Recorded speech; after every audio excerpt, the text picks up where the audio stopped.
What's up guys, Ghost here, and today I'll be giving you some tips for succeeding in Overwatch's competitive mode. So Season 2 has just released after a nice little break of a few weeks.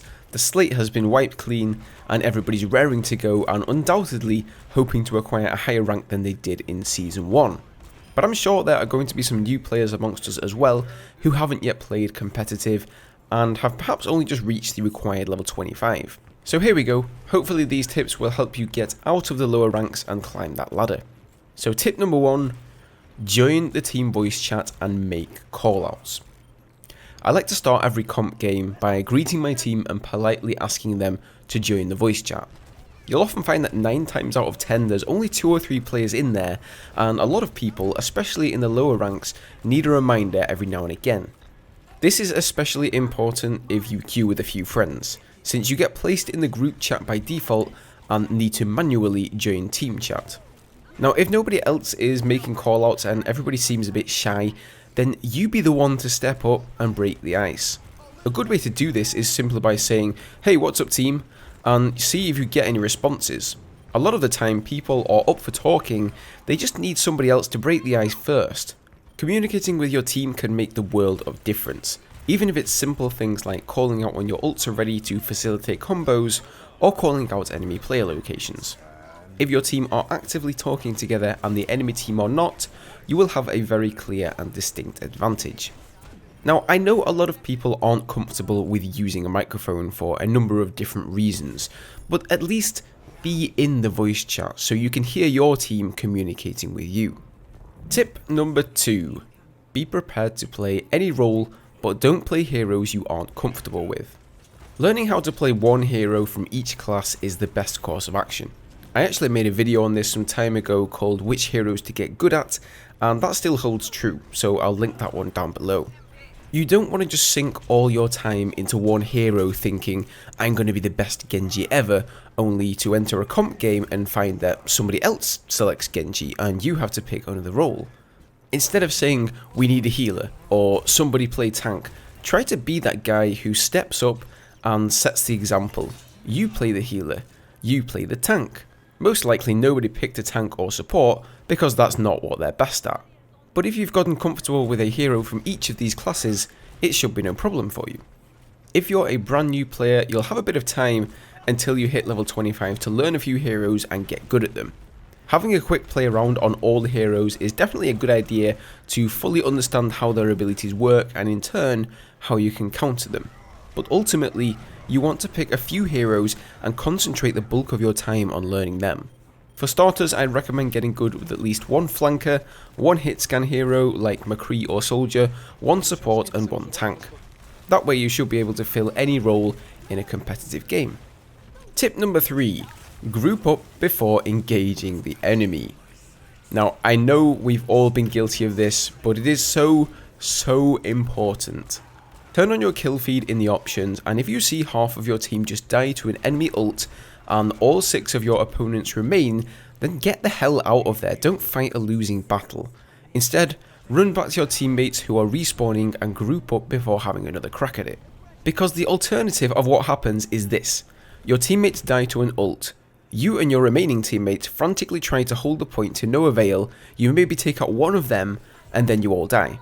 Meanwhile, your teammates have already respawned, they're at the choke, ready to push, now you 3 just died, so they have to wait for you. Or worse, they then decide to go in just as you died, and they die again, and thus repeats the never-ending cycle of death. This isn't a problem just in lower ranks either, and I've seen it happen time and time again. Hell, I've been guilty of it myself. I think we've all had that autopilot moment where you just become fixated on the objective and hammer your head against it again and again without much thought. So pay attention to your team, tab out, check who's dead, check who's alive, and be that guy who actually says, hey guys, we need to group up before we go back in.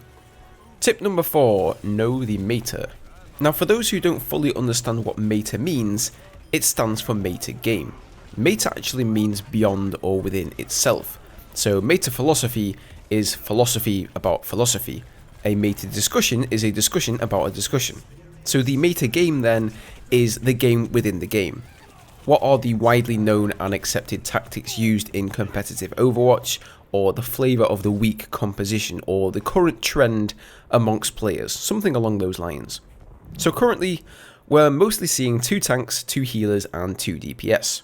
Usually at least 1 hit scan DPS like McCree. That's not set in stone, however. Sometimes you'll have a Zenny and a Lucio, sometimes just a lone Mercy and a 3rd DPS instead. Sometimes you'll have a Zarya and a Roadhog, sometimes just a Reinhardt with an extra DPS. But you absolutely need at least 1 tank and 1 healer. That is mandatory for winning. Obviously that's just the loose frame for a good team composition, and you will have to react to enemy hero picks. If they take a Pharah, you'll probably want a McCree. If they have a Genji and a Tracer, you might want a Winston. If in doubt, I'd pick DPS classes such as Soldier, McCree, Reaper, maybe Pharah. Basically heroes that can be good in almost every situation, and invest your time in them. Defense heroes are good, it's just that they're not good on every map on offense and defense and in almost every situation, whereas a lot of the offense picks are. Tip number 5. Don't constantly switch heroes. There's a tendency for Overwatch players to keep on switching heroes or even entire roles, not based on enemy picks, but simply the fact that they aren't really succeeding in fulfilling their role. If you decide to switch hero, it must be for a logical reason, like hard countering an enemy pick, like taking McCree for that enemy Tracer or Pharah.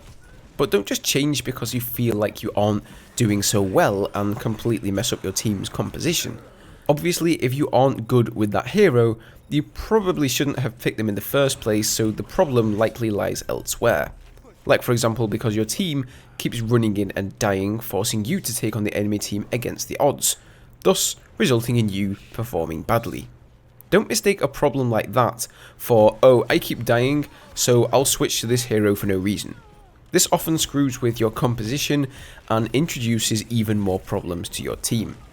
Tip number 6. Taking an objective. So there are generally 2 ways to take an objective. The first way is to group up as a team, Lucio boost your way in there and overwhelm the enemy team with some well-timed ultimates. Obviously this way is the quickest and is often favoured if you have lots of ultimates available, and especially if time is running out. However, execution is everything, and you can easily mess things up, wasting even more time. The second way is a little more passive and is much easier to do if you have a flanker, and that is to get a pick or 2 on the enemy team.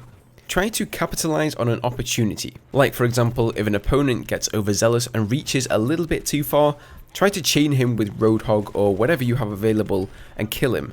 Then it's a 6v5 and you can charge on in with better odds. Or if you have a flanker who's managed to sneak around the enemy team, try and have him pick off the enemy healer and then go in. Of course, when it all comes down to it, it depends on who plays their hero the best, how your team's synergy is, and there's even little luck involved. But some of these things can help to swing the odds in your team's favour. Tip number 7. Don't waste your ultimate. So this correlates with the last tip pretty well. At higher skill levels, taking enemy objectives is all about chaining ultimates. Often you'll take a control ultimate like Zarya's Graviton Surge or Mei's Blizzard and combo that with another ult that does insane damage, like Reaper's Death Blossom or Genji's Dragon Blade. However, in order for this to work, you need to try and sync your ultimates with your teammates and then execute them together. So don't just throw your ult away just because you have it and you think, you know what, if I use my ult now, I could be charging another one. Or you just use it because you're about to die and you panic.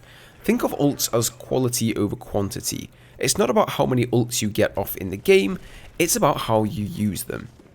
Try to make good use of voice comms and the communication wheel to let your teammates know you have an ult ready. And finally, tip number 8, learn when to spread out and when to stay together.